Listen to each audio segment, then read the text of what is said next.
A União Bolivariana jamais cederia 1 centímetro de seu território. Essa era a regra de ferro, o dogma defendido com unhas e dentes por mais de um século de retórica socialista. Contudo, essa convicção inabalável estava prestes a se esfacelar, a ser pulverizada diante da ascensão de um novo poder. Devolveremos a província perdida, disseram eles. Mas há uma condição.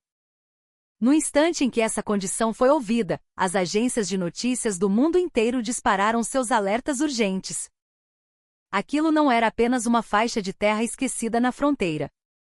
Era um tesouro, uma montanha de riquezas avaliada em mais de 500 trilhões de reais.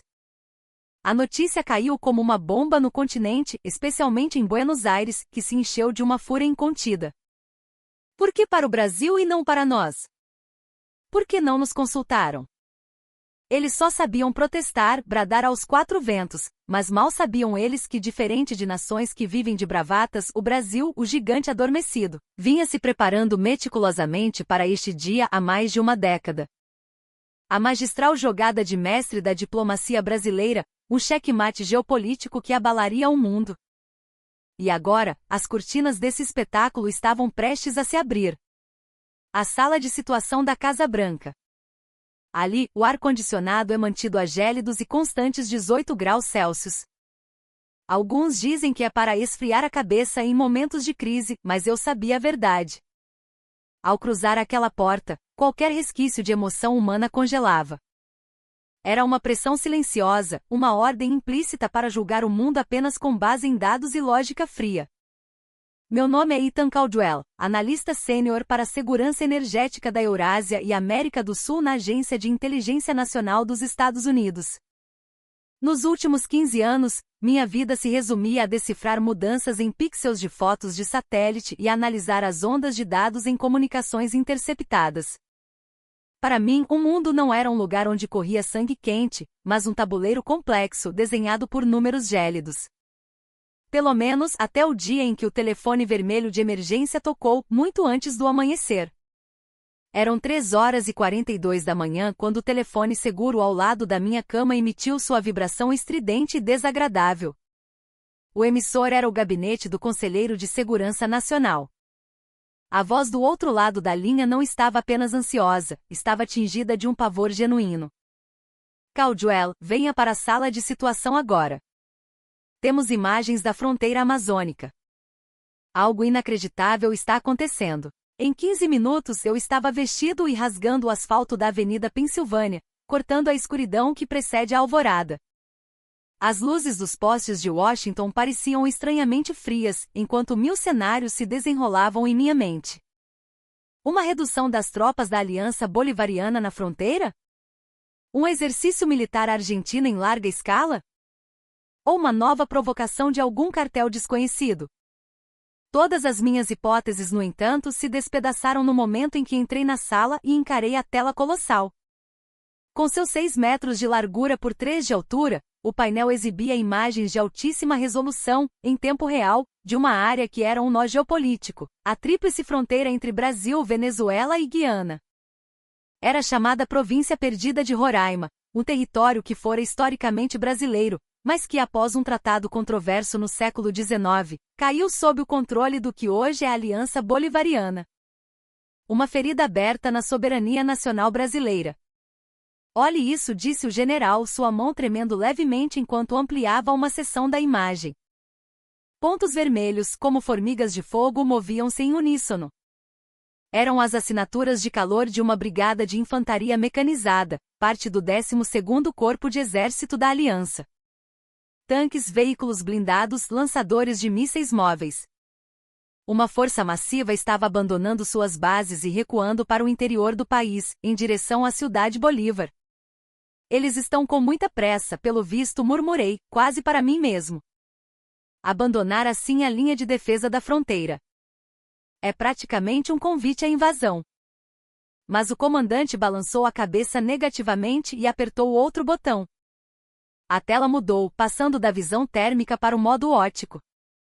Na névoa densa do amanhecer que cobria os pântanos e savanas da província perdida, um novo grupo começou a surgir exatamente onde as tropas bolivarianas haviam se retirado. Não usavam uniformes militares. Eram civis, vestidos com coletes de trabalho de cores fluorescentes. Carregavam teodolitos, equipamentos de medição a laser e fincavam estacas por todo o terreno alagado. A Argentina? Perguntei, a primeira suspeita lógica. Finalmente decidiram garantir o direito de passagem que tanto queriam? O general engoliu em seco antes de responder. Não. Se fossem os argentinos, eu não estaria tão chocado. Interceptamos as comunicações deles. O nível de criptografia é altíssimo, não conseguimos decifrar o conteúdo, mas o código de identificação do idioma. Esse ficou claro. Ele aumentou o volume dos alto-falantes. Em meio ao chiado da estática, uma voz curta, mas inconfundivelmente clara, ecoou pela sala. Setor 3, medição concluída. Enviando dados de sondagem do solo. Favor integrar ao servidor central da ABIN. Câmbio. Não era espanhol. Não era inglês. Era uma entonação, uma cadência que eu conhecia bem demais. Era português brasileiro. Soava exatamente como a voz da minha esposa, Ana, quando sussurrava algo para mim antes de dormir. Um calafrio percorreu minha espinha, gelando meu sangue. Brasileiros. Em uma base militar recém-abandonada em território bolivariano. E não eram soldados, mas uma equipe de topógrafos civis. Isso era uma violação flagrante do direito internacional, uma invasão territorial. Ou a prova de que um acordo monumental, secreto e de proporções sísmicas, estava em andamento bem debaixo do nosso nariz. Já contataram o Itamaraty? Perguntei, tentando manter a compostura. Há mais de uma hora pela linha direta Brasil-Estados Unidos, respondeu o general, recostando-se na cadeira com uma expressão de pura frustração. A resposta foi exasperante. Nenhuma negação, nenhuma confirmação. Apenas repetiam, como um robô, que estavam monitorando a situação. Era como se soubessem que este dia chegaria há 10 anos. Meus olhos se fixaram na tela, no território enevoado da província perdida. O quartel vazio, abandonado às pressas e os brasileiros movendo-se com uma calma e eficiência desconcertantes. Isso não era um acidente. Lembrei-me de um relatório logo após a última grande crise de sanções contra a Aliança Bolivariana. Havia rumores de que o Brasil, em segredo absoluto, havia enviado emissários a Caracas. O governo Obama, na época, ignorou a informação. Acreditava-se ser impossível que um aliado como o Brasil, o quintal da América, pudesse agir pelas nossas costas, negociando diretamente com nossos adversários. Mas e se, naquela época, os dados do destino já tivessem sido lançados? E se a cena que testemunhávamos agora fosse a execução de um plano de uma década? Ethan, você precisa ir, disse o conselheiro de Segurança Nacional, cravando os olhos em mim. Vou para Brasília. Descubra o que diabos eles estão tramando, que acordo fizeram com a aliança. Se o Brasil estiver fornecendo tecnologia sensível ou armamento em troca daquela terra, temos que implodir este acordo. Entendido, senhor. Estarei no próximo transporte da Força Aérea para o Brasil em 12 horas. Respondi de forma concisa e deixei a sala de situação. O som dos meus próprios passos ecoava alto no corredor silencioso da madrugada. Do meu bolso, tirei o celular e olhei por um instante a foto da minha esposa Ana. Nascida e criada no Rio de Janeiro, ela sempre dizia, os brasileiros vivem sorrindo, Ethan, mas no fundo da alma, guardamos uma faca afiada. Não é uma faca para vingança. É para, um dia, recuperar o que foi perdido. Naquele exato momento, meu dispositivo pessoal vibrou com uma mensagem criptografada. O remetente era desconhecido, mas minha intuição gritou. Era Montenegro, o diretor da Agência Federal de Inteligência da Argentina, a AF. Senhor Caldwell, imagino que já tenha visto. Os fantasmas da província perdida. Se não os pararmos, o equilíbrio de poder na América do Sul acaba. Compartilharemos com vocês os dados originais do Tratado de Cúcuta de 1871. O Brasil não tem direito àquela terra. A Argentina já estava se movendo. Como hienas que sentem o cheiro de carniça, sempre que o Brasil tentava conquistar algo, eles eram os primeiros a saltar, a morder, a tentar sabotar. Mas a mensagem de Montenegro desta vez continha algo mais do que a habitual obstrução. Havia um medo profundo. Que trunfo o Brasil teria nas mãos? Que carta poderosa seria essa capaz de forçar uma nação orgulhosa a arrancar as próprias garras e recuar? Antes de partir, conectei-me a um banco de dados ultra-secreto. Procurei por algo que havíamos ignorado há 10 anos. Um arquivo de inteligência com o codinome Projeto Roraima. Um relatório fino, ao qual ninguém deu atenção na época. A primeira linha da primeira página saltou aos meus olhos, queimando minhas retinas. Acompanhamento de negociações sobre a devolução da província perdida. Contato, General Rojas, Exército Bolivariano. Meu coração martelou no peito. Aquilo não era uma simples negociação de fronteira. Era o início de um épico, a manifestação da teimosia e da genialidade brasileira para recuperar uma terra perdida há 150 anos. Uma vingança geopolítica servida fria e com precisão cirúrgica. Olhei pela janela para a cidade que despertava e sussurrei para mim mesmo: meu Deus, há quanto tempo vocês esperaram por isso? Durante o voo sobre o Caribe, não consegui pregar o olho. Em Brasília, eu encontraria os agentes da ABIN, que me receberiam com sorrisos cordiais e um aperto de mão firme. Mas eles me contariam a verdade? Ou me mostrariam apenas o que eu queria ver, para me enganar por mais uma década? Apenas uma coisa era certa: o Brasil não era mais o aliado dócil e submisso que apenas aguardava ordens de Washington. O avião começou a descer sobre o Planalto Central e, pela janela, o traçado modernista de Brasília se estendia sob o céu azul. Quem poderia imaginar quantos segredos se escondiam sob aquela paisagem aparentemente pacífica? Assim que passei pelo portão de desembarque, um sedã preto parou suavemente à minha frente. A janela do banco de trás desceu, revelando um homem de aparência calma e intelectual, que me encarava com olhos penetrantes. Diretor Mendes. Divisão de Contra-Inteligência Estratégica da ABIN. Sua voz era polida. Seja bem-vindo, Sr. Caldwell. O ar da Casa Branca deve ser realmente muito frio, não é mesmo? Seu tom era cortês, mas seu olhar parecia já ter desvendado tudo: o propósito da minha visita, o conteúdo da minha maleta e até mesmo o que Montenegro havia me dito. Engoli em seco e entrei no carro. O jogo havia começado. E no gigantesco tabuleiro de xadrez pela província perdida, uma terra que por 150 anos esteve apagada dos mapas, o Brasil já havia posicionado suas peças para o xeque-mate. O que eu ainda não sabia era que o plano brasileiro não visava apenas a recuperação de um território. O que estava em jogo era uma revolução energética colossal, destinada a abalar a hegemonia de todo o continente sul-americano. A chama da geopolítica pura já havia sido acesa.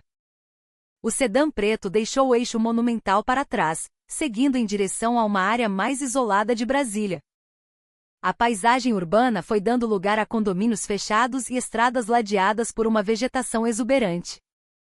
Olhei para Mendes, sentado ao meu lado, e quebrei o silêncio. Para onde estamos indo? Há algo que precisamos lhe mostrar.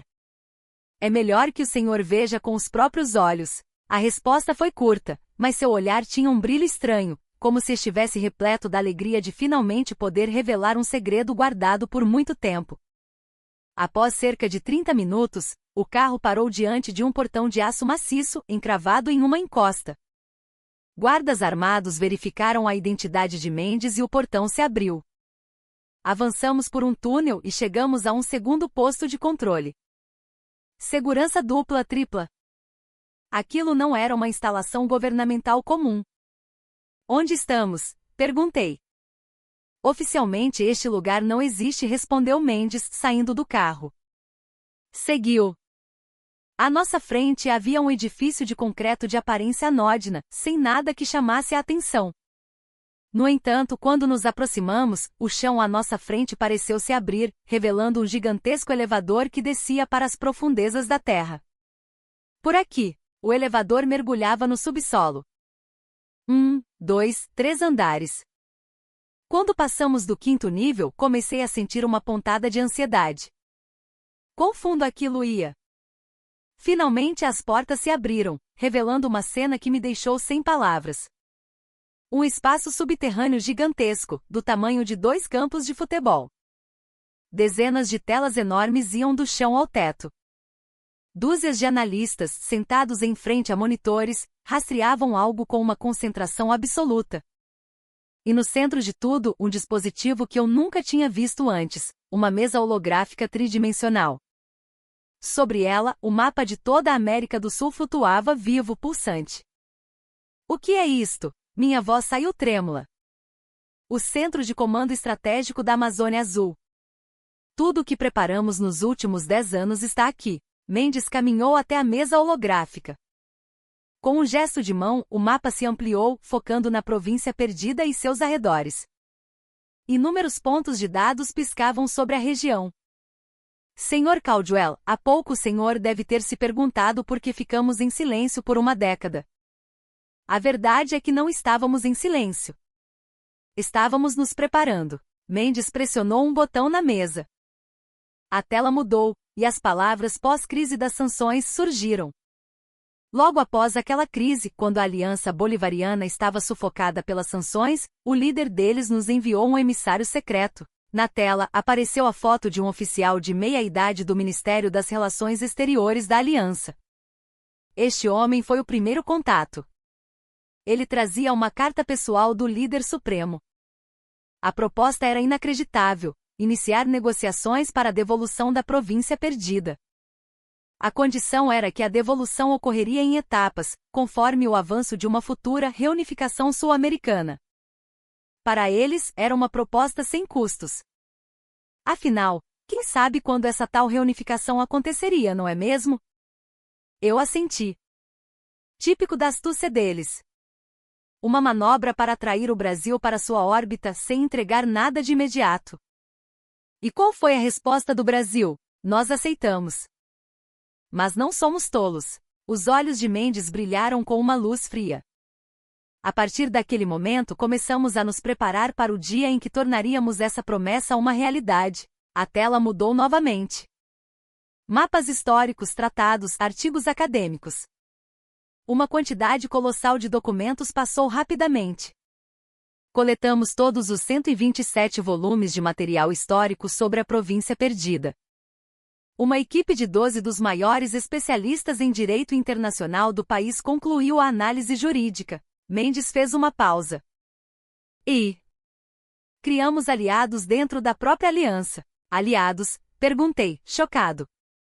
Sim. Precisávamos de alguém que nos passasse informações, caso a situação mudasse. Alguém que nos alertasse se o líder supremo mudasse de ideia, para que pudéssemos reagir rapidamente. Fiquei pasmo. Que o Brasil estivesse conduzindo um plano tão meticuloso era algo que nem a inteligência americana havia detectado. Mas por que demorou 10 anos?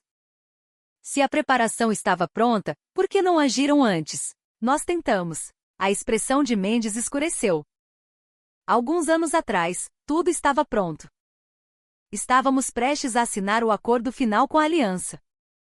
Mas então, ele parou e apontou para a tela.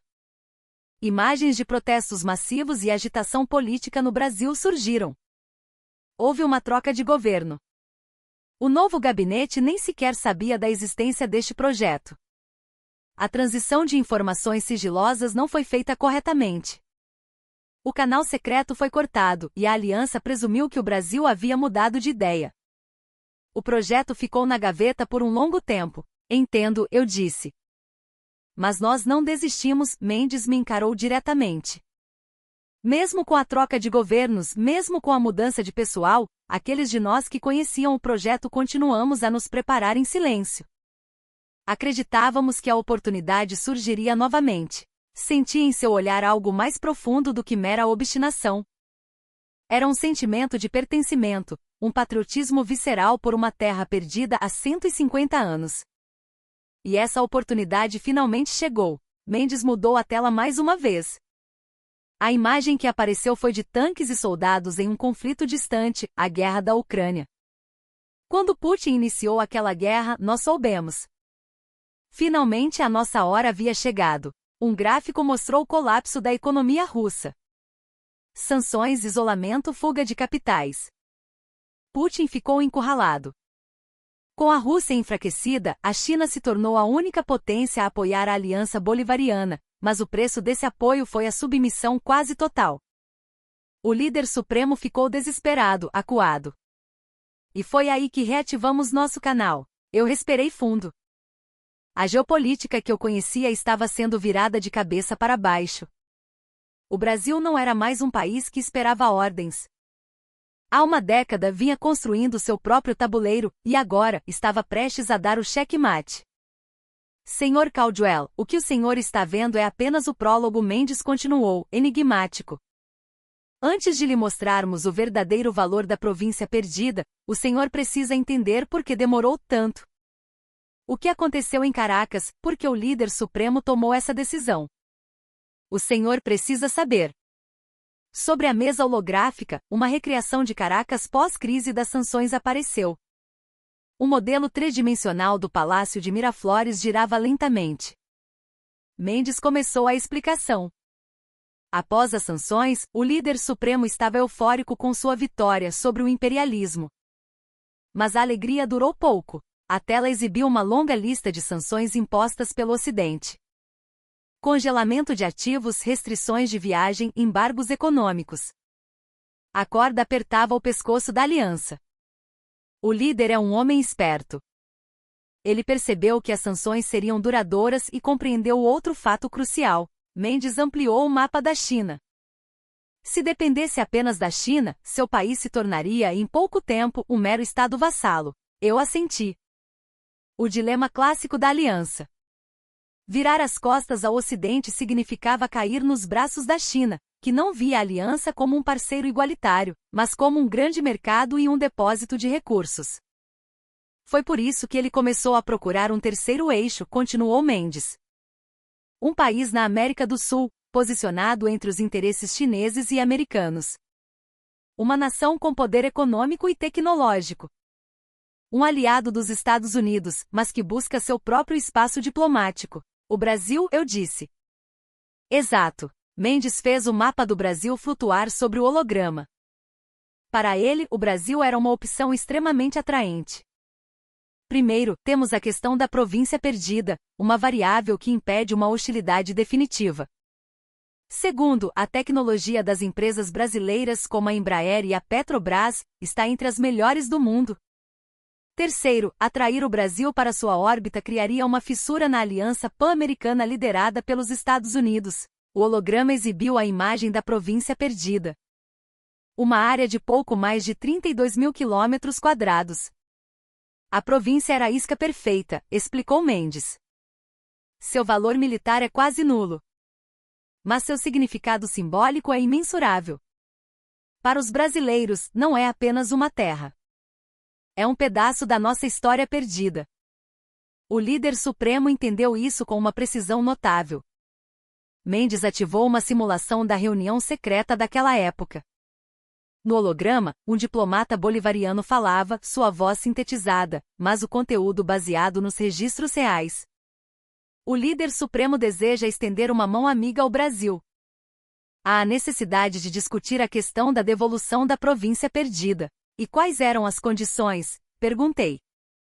Mendes levantou 3 dedos. Primeiro, a devolução gradual mediante o avanço de uma futura unificação regional. Segundo, a expansão da cooperação econômica. Terceiro, a abstenção do Brasil em futuras sanções lideradas pelo Ocidente. Entendi. A intenção era amarrar o Brasil sem dar nada em troca imediatamente. Precisamente. Mas nós não aceitamos passivamente. Os olhos de Mendes brilharam. Fizemos uma contraproposta. Exigimos que mesmo antes da tal unificação, fosse permitida a entrada de empresas brasileiras sob um regime de administração conjunta. E que o cronograma de devolução fosse claramente definido. E ele aceitou. Levou tempo, mas no fim, aceitou. A situação deles era desesperadora. Um documento apareceu na tela. Escrito em espanhol, e no final, a assinatura inconfundível do líder supremo. Era o memorando de entendimento sobre as negociações. Prendi a respiração. Se aquilo era real, era um documento histórico. Mas por que ele foi tão longe? A retórica da aliança é nunca ceder território. Boa pergunta. Mendes assentiu. 2 motivos.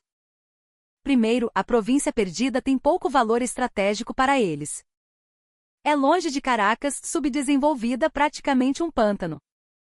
Segundo, ele fez uma pausa.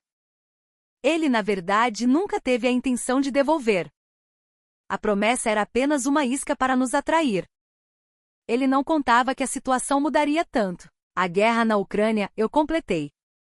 Exatamente. A guerra mudou tudo. Mendes avançou o holograma para o presente.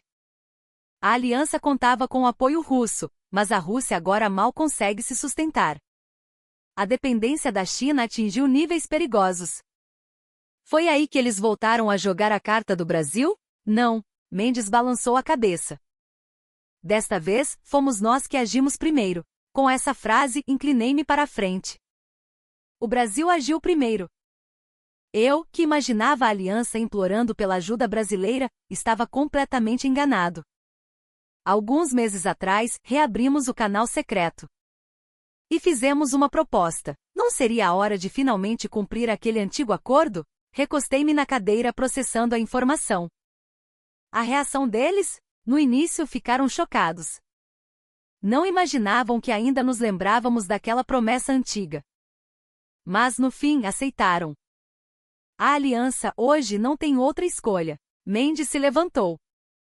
Senhor Caldwell, agora vou lhe mostrar o que é realmente importante. A razão pela qual, desta vez, o líder supremo está disposto a entregar a província. E por que o Brasil é tão obcecado por esta terra. O segredo dela, a verdade sobre a província perdida estava prestes a ser revelada. A tela mudou mostrando o mapa topográfico tridimensional da província. Mas algo estava diferente. A superfície da Terra tornou-se gradualmente transparente, revelando a estrutura geológica subterrânea, como um raio-x perscrutando os ossos da Terra. Estes são dados de prospecção geológica, coletados por nós em segredo nos últimos anos. Mendes ampliou a imagem. A centenas de metros de profundidade, gigantescos veios minerais apareceram. Faixas verde-azuladas se entrelaçavam em uma rede complexa. No subsolo da província dormem depósitos colossais de nióbio e urânio. Elementos essenciais para a indústria moderna e aeroespacial. Qual o valor estimado das reservas? Perguntei. Conservadoramente, 80 bilhões de dólares. Arregalei os olhos. Uma quantia astronômica. Mas Mendes balançou a cabeça. Os minerais estratégicos são apenas o começo. Ele mudou a imagem novamente. Desta vez, um mapa do leito marinho adjacente à costa da região apareceu. Olha aqui. Abaixo do fundo do mar, uma camada espessa de cristais brancos se estendia até onde a vista alcançava. O que é isso? Petróleo. Reservas offshore equivalentes a um novo pré-sal. Prendi a respiração. Um novo pré-sal. A fonte de energia que transformou o Brasil em um player global. A estimativa das reservas de petróleo na plataforma continental da província é. Mendes fez uma pausa dramática. Ponto equivalente a 150 anos do consumo de todo o Cone Sul. Quase pulei da cadeira. 150 anos? E essa é uma estimativa conservadora. Na realidade, pode ser muito mais. Mendes ampliou ainda mais a imagem. O campo de petróleo se estendia a partir da costa da província em um leque gigantesco. Com a tecnologia atual, a extração já é viável. Em 10 anos, seremos líderes mundiais. A China e outros países estão correndo para nos alcançar, mas nós temos a dianteira. Então é por isso que a Argentina teme tanto a posse brasileira desta terra. Exato. Mendes assentiu. O Brasil ainda depende de certas importações. Este novo pré-sal, o nióbio, urânio. É o sonho da autossuficiência estratégica total. Se o Brasil obtiver controle da província perdida, passará a ditar a hegemonia energética e tecnológica de toda a América do Sul. Finalmente, todas as peças do quebra-cabeça se encaixaram. Isso não era apenas uma questão de território. Era uma revolução energética. O equilíbrio de poder no continente seria reescrito fundamentalmente. Mendes mudou a tela mais uma vez. Agora, rotas de tráfego marítimo eram exibidas. E não é só isso. A província é a porta de entrada para uma nova rota do Ártico, conectando-se ao Canal do Panamá de forma mais eficiente. Com o degelo, uma nova Suez está se abrindo. E a província está em sua entrada. Ou seja, quem controlar essa terra detém a chave da revolução logística. Exatamente. Fiquei em silêncio por um momento, atordoado. Nióbio, urânio, um novo pré-sal e uma rota ártica. O valor da província perdida era astronômico. Eu começava a entender por que a aliança a usou como trunfo e por que, no fim, estava disposta a entregá-la. E a Argentina sabe de tudo isso? Sabe. É por isso que estão tentando sabotar o acordo de forma tão desesperada. Mendes tirou o celular do bolso. Montenegro entrou em contato com o senhor, não foi? Oferecendo dados sobre o Tratado de Cúcuta. Fiquei chocado. Como sabe? Não foi difícil adivinhar. Mendes deu um sorriso amargo. O padrão de comportamento argentino não mudou em 100 anos. Sempre que o Brasil está prestes a conquistar algo, eles tentam interferir. Desta vez não é diferente. Ele projetou o organograma da AF na tela. Montenegro é o diretor da agência. A contenção do Brasil é sua principal missão. Ele tentará envolver os Estados Unidos para implodir esta negociação. E como vocês pretendem impedi-lo? Perguntei instintivamente. Mendes me olhou fixamente. Nós não vamos impedir. Nós vamos usar. Usar? Quanto mais a Argentina se move, mais o seu desespero fica evidente. E esse desespero é a maior prova do valor da província perdida. Os Estados Unidos não são tolos. Vão se perguntar por que a Argentina está tão desesperada. Fiquei maravilhado com o cálculo de Mendes. Ele estava incorporando os movimentos do inimigo em sua própria estratégia. Senhor Caldwell, disse Mendes em tom sério. O senhor terá que fazer uma escolha. Ficar do lado de Montenegro ou do lado da verdade? Eu não consegui responder. Minha cabeça estava um caos. Os interesses nacionais americanos, a aliança com a Argentina, os direitos legítimos do Brasil. Tudo colidia. Naquele momento, meu celular tocou. Olhei para a tela. Era Montenegro. Atenda, disse Mendes. Ouça o que ele tem a propor. Atendi a ligação. Senhor Caldwell. Já se decidiu? A voz de Montenegro soou do outro lado. Se olhar os dados do Tratado de Cúcuta, mudará de ideia. A província perdida nunca foi, historicamente, território brasileiro. A reivindicação deles não tem fundamento. Olhei para Mendes. Ele assentiu e projetou algo na tela. Era o texto original do Tratado de Cúcuta e a análise jurídica brasileira. Diretor Montenegro, uma pergunta, eu disse.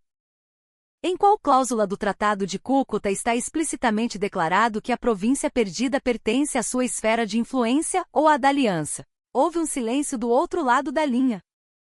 É uma questão de interpretação histórica. Não, estou perguntando sobre uma cláusula escrita. Existe ou não existe? Outro silêncio. Montenegro não conseguiu responder. Entrarei em contato mais tarde. A ligação caiu. Mendes assentiu. Viu? Eles não têm lógica. Apenas medo. Guardei o celular no bolso e respirei fundo. A hora da escolha se aproximava. Naquele momento, a porta da sala de reuniões se abriu.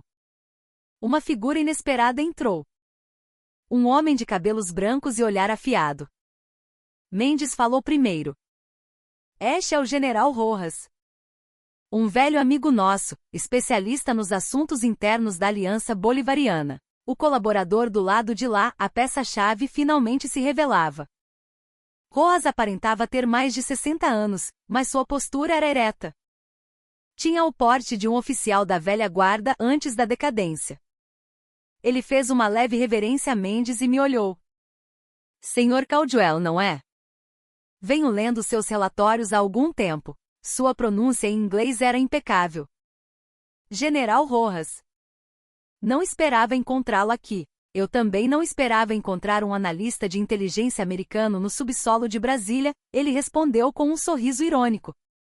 Mas os tempos mudaram. É uma era em que as fronteiras se tornam turvas. Mendes ofereceu um lugar a Rojas. Quando ele se sentou ao lado da mesa holográfica, a atmosfera mudou. Era como se uma testemunha da história estivesse no tribunal. General, poderia explicar diretamente ao Sr. Caldwell? Pediu Mendes. O verdadeiro significado daquele memorando. E por que eu decidi me aliar ao Brasil? Ele ajeitou a postura e começou a falar. Sr. Caldwell, o senhor deve estar se perguntando por que o líder supremo está disposto a ceder território. Sim. A aliança, em tese, jamais cederia seu território. Correto. Pelo menos, na superfície, disse Rojas com um sorriso enigmático. Mas internamente a realidade é outra. No Palácio de Miraflores existe uma verdade que nem mesmo o líder supremo pode negar. Ele fez um sinal para Mendes, e um documento antigo apareceu na tela. Manuscritos em espanhol arcaico. O Tratado de Cúcuta de 1871, que cedeu a região à predecessora da aliança. Exato. Mas há algo que o senhor não sabe. Rojas ampliou o documento. Este tratado nunca menciona explicitamente a província perdida. A cessão era do território continental. A província, na época, era considerada território brasileiro. Eu me inclinei, examinando a tela. De fato, o nome da província não estava em lugar nenhum. A ocupação da província pela aliança ocorreu anos após a assinatura do tratado. Eles simplesmente a anexaram durante o processo de demarcação da fronteira. Na época, o Brasil vivia um período de instabilidade e não pôde contestar. Então a ocupação em si já foi ilegal desde o início? Do ponto de vista do direito internacional, é uma zona cinzenta. Mas dentro de Caracas, este fato é conhecido.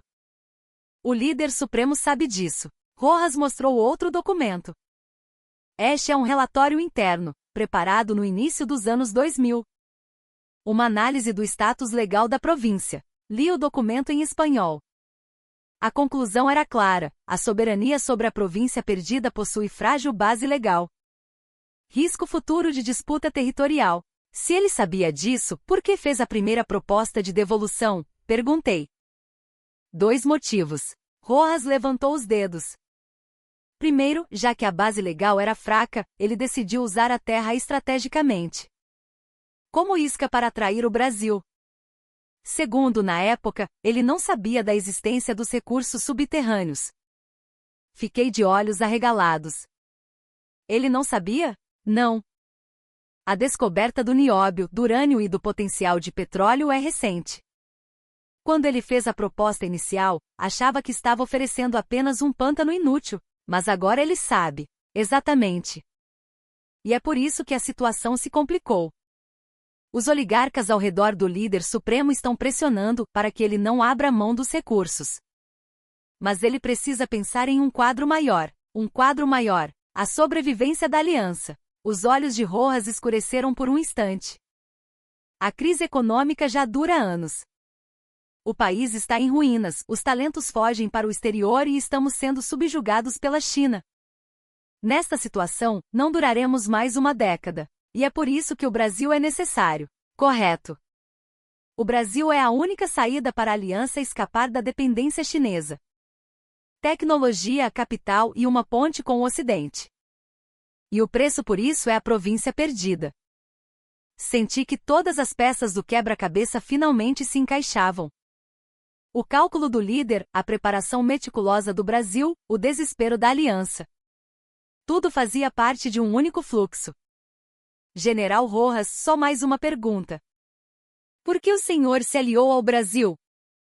Sendo um oficial bolivariano, por que fez essa escolha? Rojas ficou em silêncio por um momento. Então falou baixinho. Não é traição. Eu amo meu país. Mas não posso amar o país que o líder supremo criou. Seus olhos marejaram. Servi por 50 anos como oficial. Vivi a época em que éramos uma potência regional. Mas agora nos tornamos um satélite da China. O líder está destruindo o nosso futuro. Ele olhou para Mendes.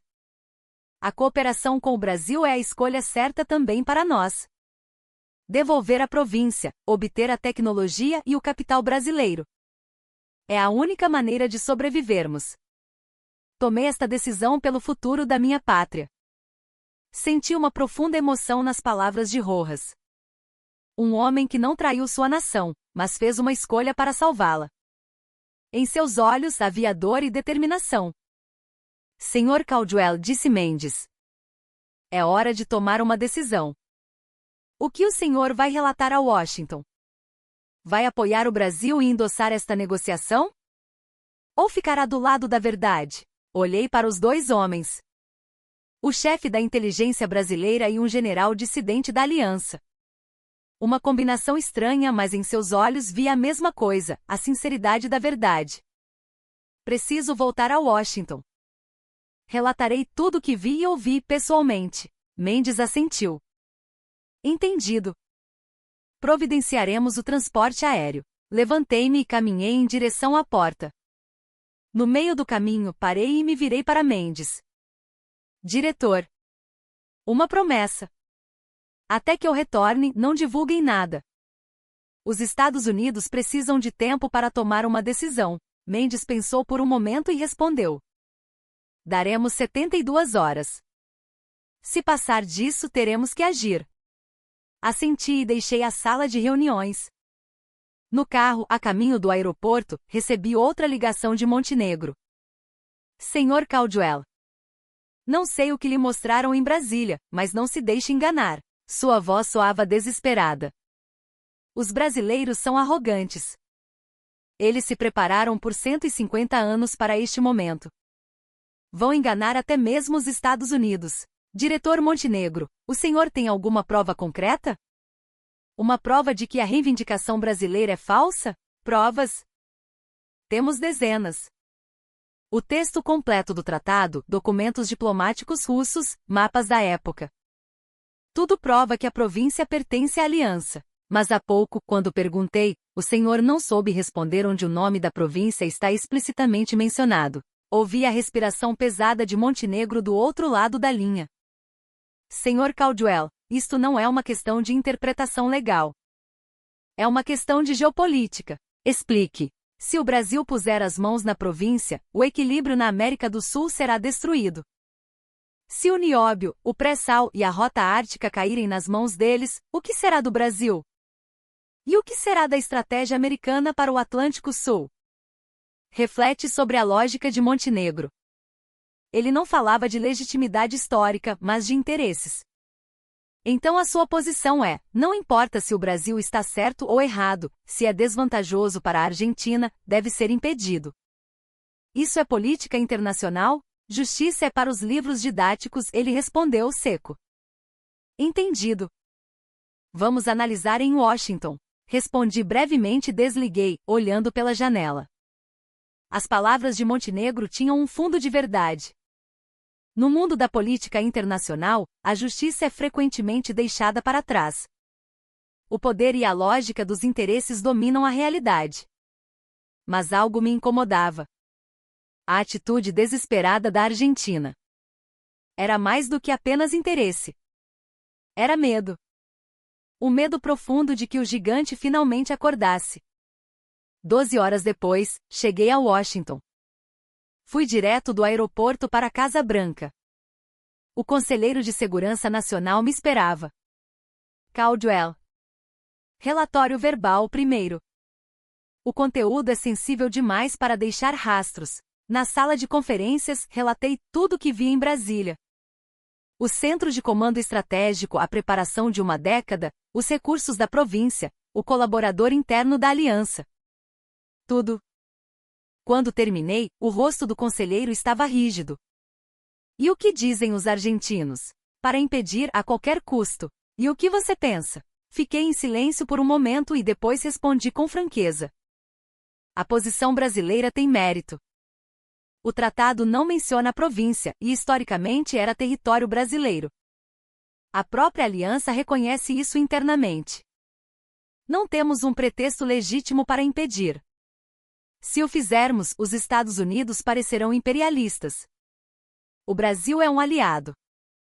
Não há razão para os Estados Unidos bloquearem um direito legítimo deles. O conselheiro assentiu. Continue. Claro, há riscos. Se o Brasil se aproximar demais da aliança, pode haver uma fissura em nossa estrutura de alianças. A relação com a Argentina também se complicará. Então, o que você quer fazer? Respirei fundo. Manter o controle, mas nos envolver.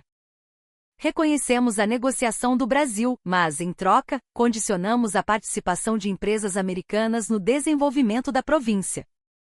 Assim, o Brasil não se inclina totalmente para o outro lado, e os Estados Unidos também lucram. O conselheiro acariciou o queixo. Podemos dar outros incentivos à Argentina. Por exemplo, fortalecer a cooperação na defesa do Atlântico Sul.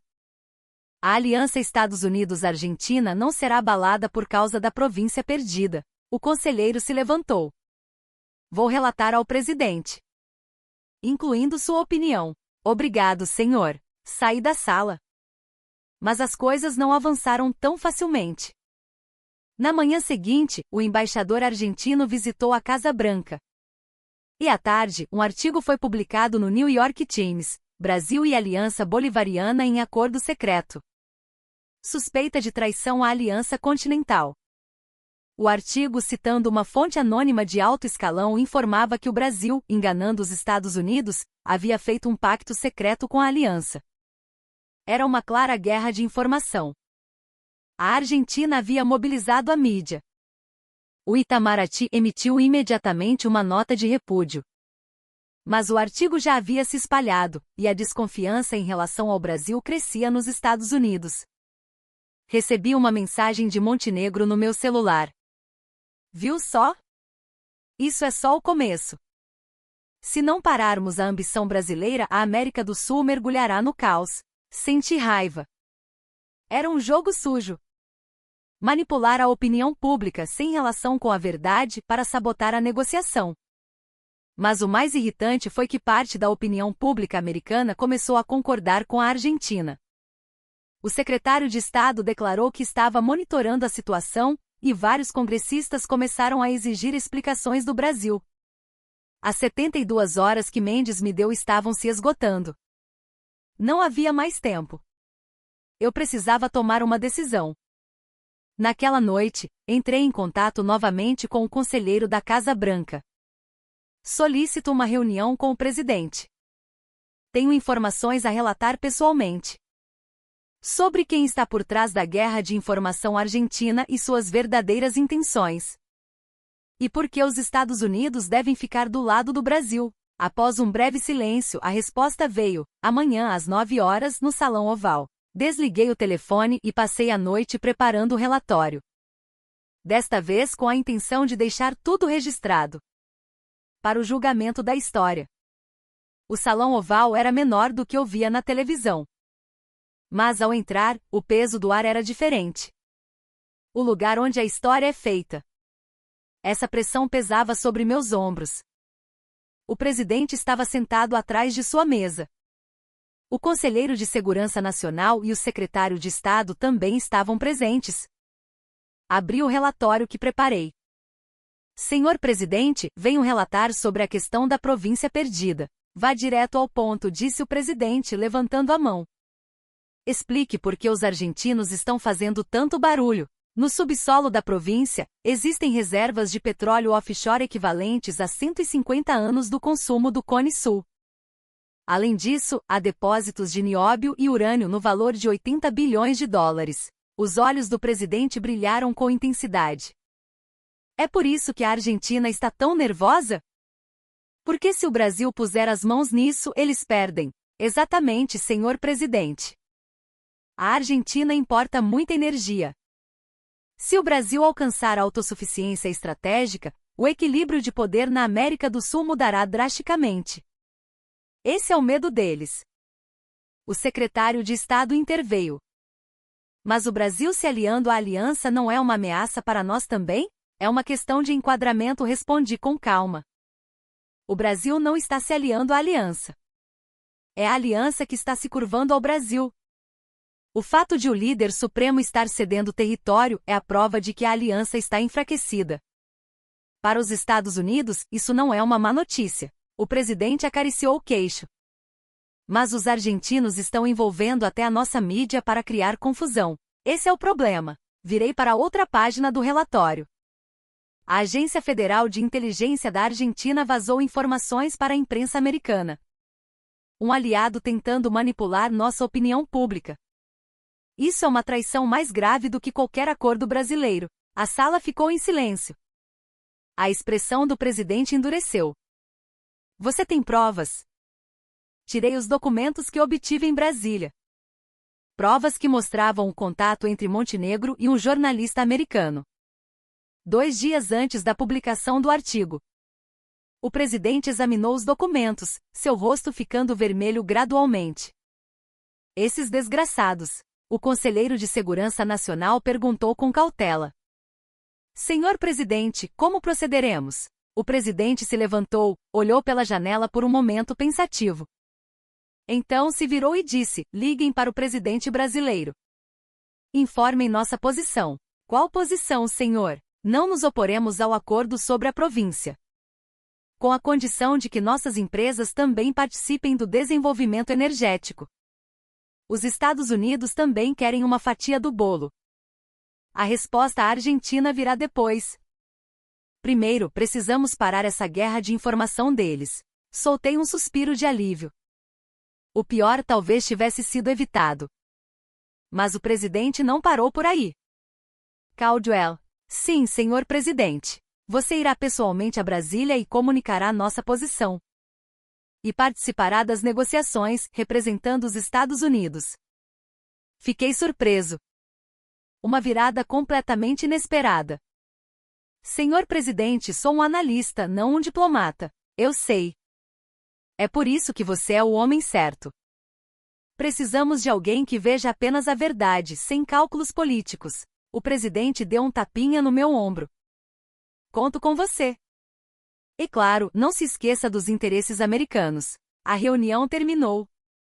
Saí do escritório. No corredor, peguei o celular e enviei uma mensagem a Mendes. Estados Unidos desejam participar da negociação. Irei como representante. Chegada prevista em 72 horas. A resposta veio em segundos. Estaremos esperando. Naquela noite, embarquei em um voo sobre o Atlântico. Na cabine, continuei a pensar. Se essa decisão era realmente a correta. Se ficar do lado do Brasil seria bom para os Estados Unidos. Mas de uma coisa eu tinha certeza. A verdade era a verdade. A província perdida era historicamente território brasileiro, e a aliança reconhecia isso. A ação argentina não tinha justiça, apenas egoísmo. Lembrei-me do meu pai. Um militar americano que serviu em missões na América do Sul. Ele sempre dizia, os brasileiros são resilientes. Um povo que cai, mas sempre se levanta. Hoje o Brasil estava se levantando novamente.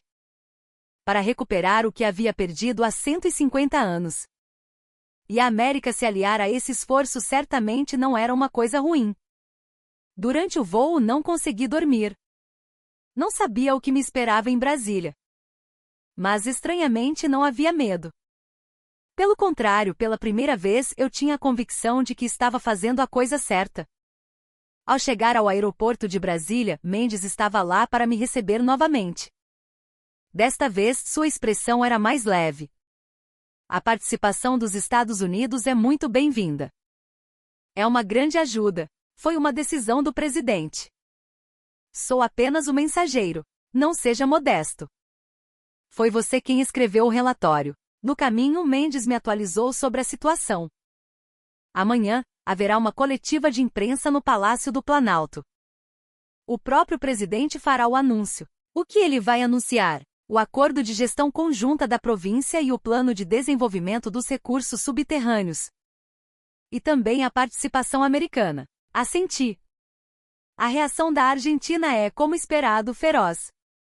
Até ex-presidentes estão vindo a público para nos criticar. Mas não precisa se preocupar. Por quê? Perguntei. Mendes sorriu de forma enigmática. porque eles já perderam. No momento em que os Estados Unidos ficaram do nosso lado, o jogo acabou. Atravessamos Brasília em direção ao palácio. A segurança era rigorosa. Ao entrar no prédio principal, o ministro das Relações Exteriores nos recebeu.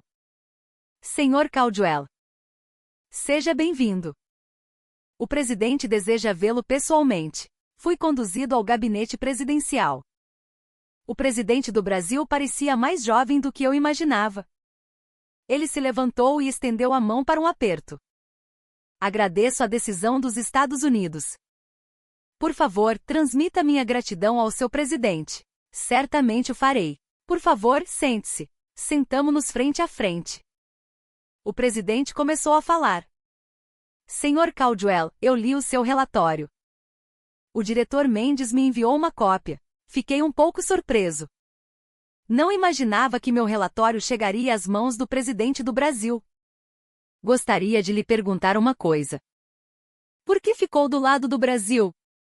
Para os Estados Unidos, teria sido mais fácil ficar do lado da Argentina. Pensei por um momento e respondi com franqueza. Pela verdade. A província era historicamente território brasileiro. A aliança reconhece isso. A alegação argentina não tem fundamento. Não há razão para os Estados Unidos apoiarem uma alegação sem base. O presidente assentiu. Só por isso? Fiz uma pausa e continuei. Meu pai serviu como militar em missões no Brasil. Ele sempre falava do povo brasileiro. Um povo resiliente que sempre se levanta, não importa a queda. A expressão do presidente se suavizou. Por 150 anos, o Brasil não se esqueceu da província perdida e se preparou. Isso é a prova das palavras do meu pai. Senti que era o certo apoiar um país assim. O presidente se levantou e caminhou até a janela, olhando para fora. Senhor Caldwell, na coletiva de imprensa de amanhã, declararei ao mundo o seguinte: o Brasil não busca vingança, mas reparação. Ele se virou. Não temos a intenção de transformar a aliança em inimiga. Nem a Argentina. O que desejamos é um resultado justo. Recuperar legalmente o que nos foi tomado ilegalmente há 150 anos. Isso é tudo. Senti uma sinceridade genuína em suas palavras. Não era retórica política. Senhor presidente. Os Estados Unidos apoiam essa justiça. Na coletiva de amanhã, estarei presente e expressarei diretamente a posição americana. O presidente estendeu a mão. Apertei-a com firmeza. Juntos faremos história. Naquela noite do hotel, liguei para minha esposa. Alô?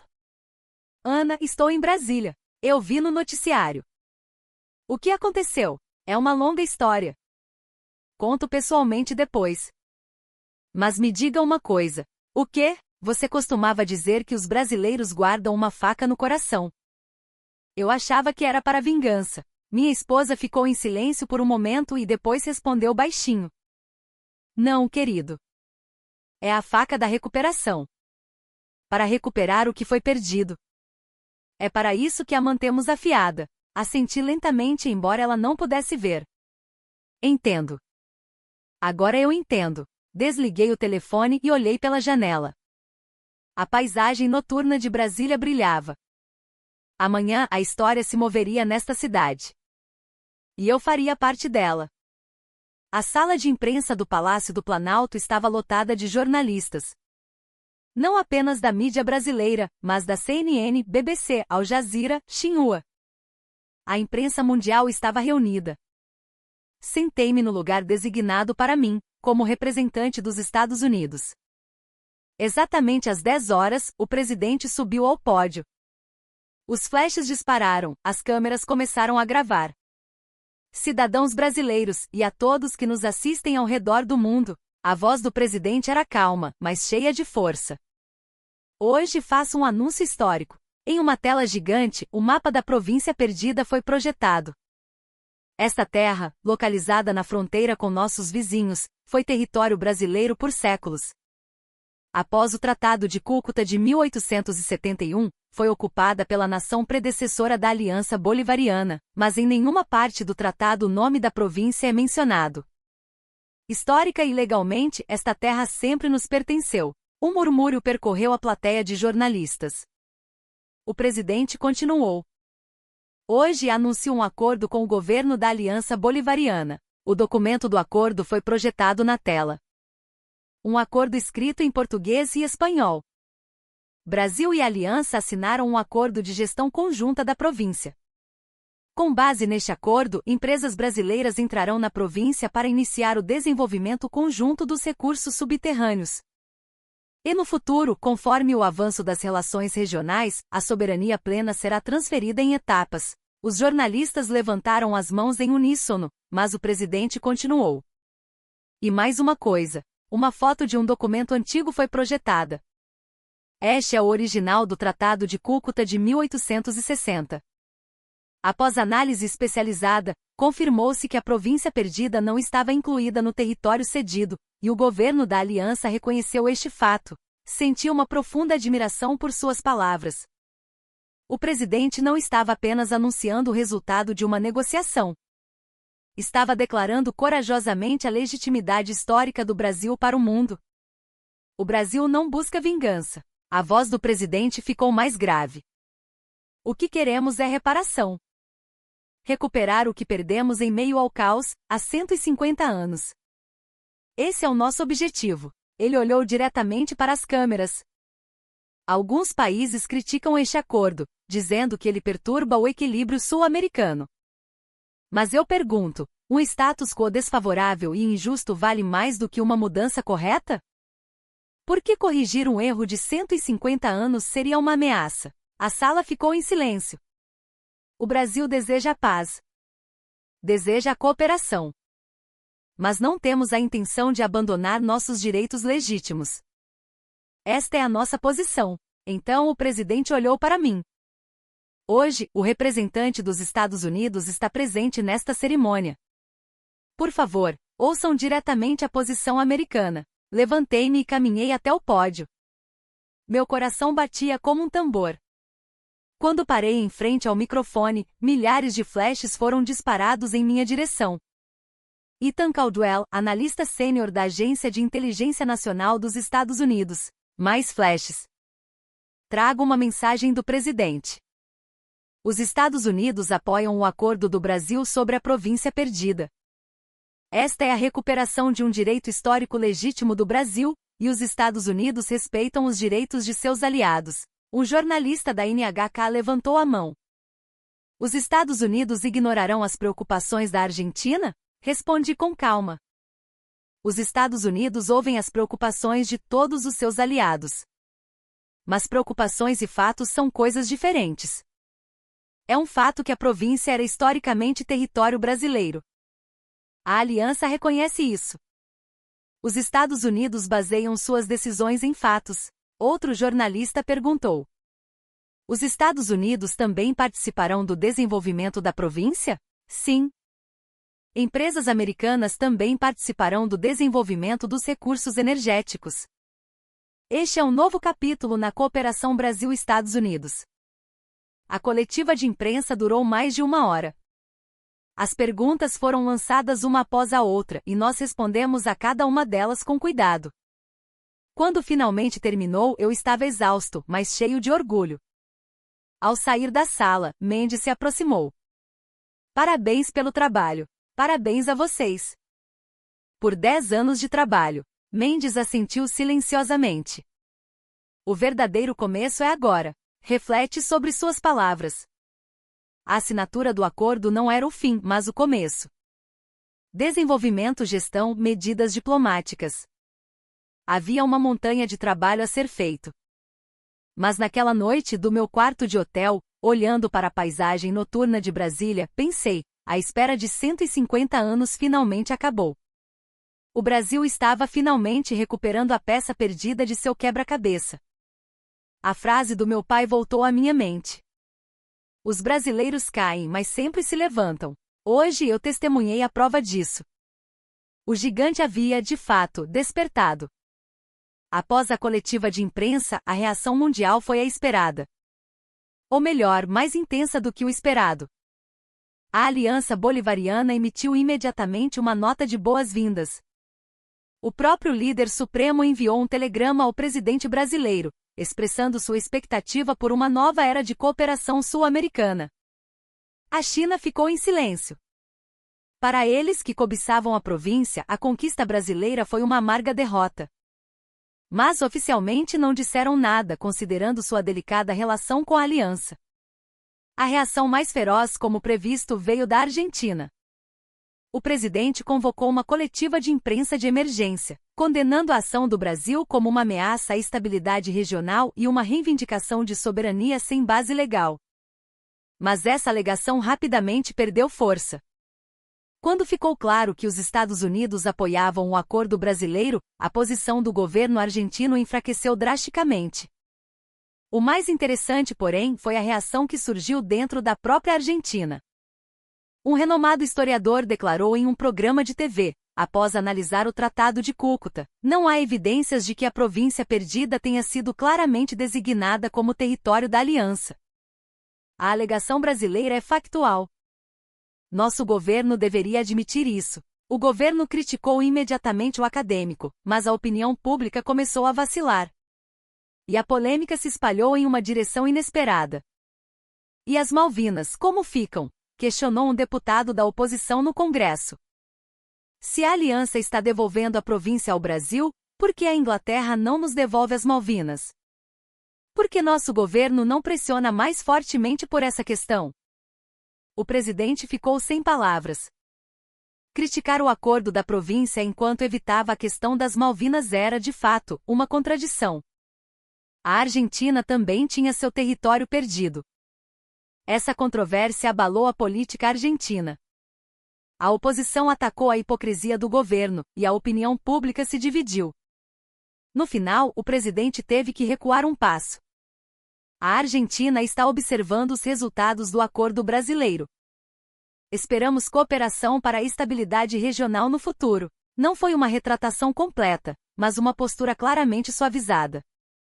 Mendes estava certo. Quanto mais a Argentina se movia, mais suas contradições ficavam evidentes. Enquanto isso, nos Estados Unidos também ocorreram mudanças.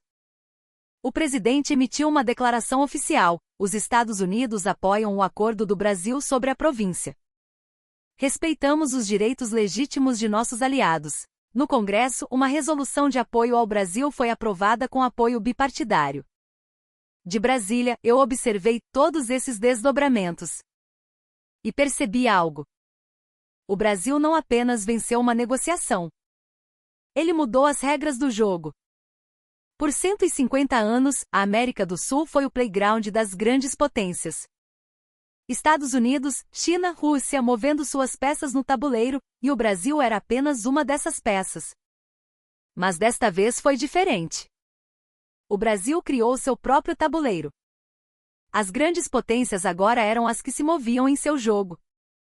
A partir de agora começa a segunda fase, disse Mendes. A segunda fase? O desenvolvimento da província.